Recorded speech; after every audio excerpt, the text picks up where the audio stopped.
2010 3.0 R6 204 chevaux, 523 i, 3.0 R6 258 chevaux, 528 i, 3.0 R6 Twin Scroll Turbo 306 chevaux, 535 i, 535 i X-Drive, 4.4 V8 Biturbo 408 chevaux, 550 i, 550 i X-Drive, 2.0 R4 Turbo 184 chevaux, 520D, 520D X-Drive, 3.0 R6 Turbo 204 chevaux, 525D, 3.0 R6 Turbo 245 chevaux, 530D, 3.0 R6 Biturbo 299 chevaux, 535D, 2011 2.0 R4 Twin Scroll Turbo 184 chevaux, 520i, 2.0 R4 Twin Scroll Turbo 245 chevaux, 520i, 520i X-Drive, 3.0 R6 272 chevaux, 530i, 4.4 V8 Biturbo 560 chevaux, M5, 2.0 R4 Turbo 184 chevaux, 520D,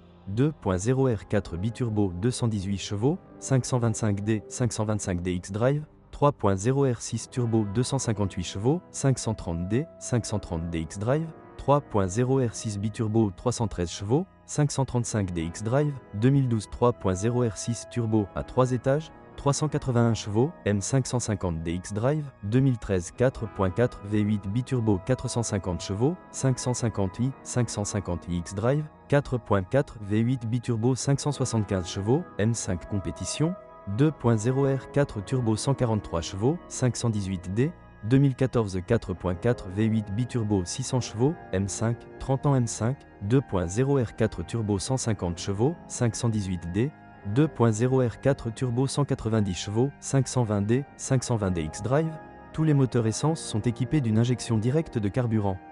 Les moteurs essence de 2 litres et le moteur 3.0 d'une puissance de 408 chevaux n'ont pas de calage variable des soupapes, les autres utilisent le système de calage variable des soupapes valvétroniques. Tous les turbos diesel sont équipés d'un système de carburant Common Rail haute pression. Les plus populaires sont les moteurs essence R6 atmosphériques, 6 cylindres d'affilée, des versions 523i et 528i. Ils sont les plus simples en termes de technologie, durables, fiables et offrent de très bonnes performances avec une faible consommation de carburant. Ceux qui recherchent un turbodiesel à succès devraient tout d'abord rechercher un moteur de 2 litres développant 184 chevaux. Il combine parfaitement une excellente dynamique avec une faible consommation de carburant.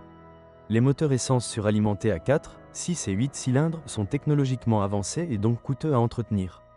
De même que les moteurs V8, 550i, M5, qui souffrent en plus de la consommation de carburant. Précisons d'emblée qu'en termes de durabilité et de fiabilité, le modèle F10 reçoit diverses notes. Il y a des unités qui tombent en panne moins fréquemment, et il y a aussi des unités qui visitent très souvent l'atelier. On peut supposer que beaucoup dépend de la façon dont la voiture est traitée. En conduite calme, ce n'est pas si gênant, mais en utilisation intensive, cela nécessite plus souvent l'intervention de mécaniciens. Un exemple est le système de synchronisation des turbos diesel, qui peut supporter de très longs trajets, mais dans certains F10, il s'use prématurément et doit être remplacé. Les problèmes les plus typiques de ce modèle, mais qui surviennent principalement sur les modèles 2010 à 2012, sont les turbocompresseurs à faible durabilité des moteurs diesel, les démarreurs défaillants et les pompes à carburant d'urgence. Quelle que soit l'année, il y a des problèmes avec l'essieu arrière directeur, la suspension arrière entière est parfois remplacée, les condenseurs du système de climatisation et les boîtes de vitesses automatiques à 8 rapports qui cessent de fonctionner en raison de problèmes avec l'électronique de commande. Ce n'est pas le seul problème électrique et électronique. Dans le F10, la batterie peut se décharger sans raison à tout moment, surtout en hiver, où la laveuse peut cesser de fonctionner. Les capteurs du système de protection des piétons, chargés de tirer le capot moteur en cas de collision avec une personne, ainsi que les capteurs du régulateur de vitesse et les capteurs informant de l'état des garnitures de frein tombent en panne. Ils s'usent très vite. Même sur les modèles vieux de 3 ans, des joints d'entraînement desserrés et des fissures dans l'arbre de transmission ont été détectés, ce qui n'est pas un bon signe de la qualité du F10. La BMW 5 F10 est une voiture aux 2 visages différents. S'il est fonctionnel, il impressionne par son dynamisme, sa précision de conduite, son confort de conduite et son niveau de sécurité. Malheureusement, cela échoue souvent et peut vite gâcher la bonne humeur. Non seulement il faut dépenser beaucoup pour un entretien régulier, sans lequel il n'y a aucune chance de maintenir le F10 en bon état technique, mais il faut aussi puiser profondément dans son portefeuille pour réparer de nombreuses pannes. Le fait est que la qualité de la BMW 5 de 6e génération n'est pas égale, certains exemplaires sont moins fiables que d'autres.